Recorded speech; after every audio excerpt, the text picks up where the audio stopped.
L'écrasante partie des médias est contre moi. Le gouvernement et le Parlement, en majorité, sont contre moi.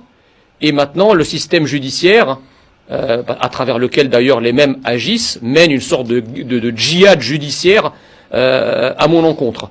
Donc ça, effectivement, j'avance seul sous la mitraille, d'accord.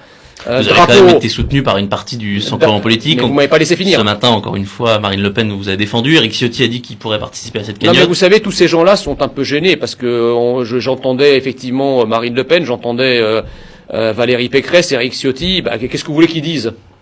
C'est quand même des gens qui sont censés représenter politiquement une grande partie, sinon la totalité, des donateurs qui ont participé à cette cagnotte. Valérie Pécresse, elle l'a critiqué, la cagnotte, pour le coup. Bon, oui et non. C'est-à-dire qu'elle a dit, oui, l'initiative, parce qu'elle vient de quelqu'un qui n'est pas de son bord, en gros, on peut la critiquer, mais que sur le principe, elle y était favorable. Donc, vous voyez, voilà. Donc, moi, je pense que... On a quand même parlé d'une provocation totalement inopportune. Oui, mais il faut lire la deuxième partie de son propos. Mais comme elle s'est macronisée, c'est un peu normal qu'elle soit en même temps.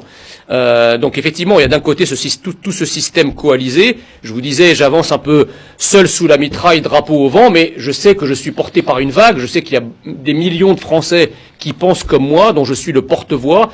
Encore une fois, je le vois tous les jours dans la rue, etc. Et je vais vous dire quelque chose, c'est que une grande partie, en tout cas une partie non négligeable des personnes issues de la diversité sont aussi en accord avec moi.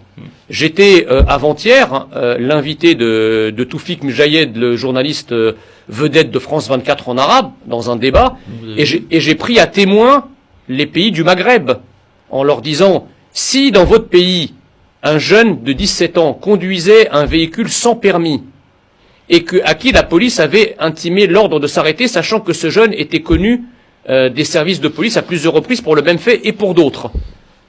Dans quel pays un jeune qui aurait accéléré, la police n'aurait pas fait son travail?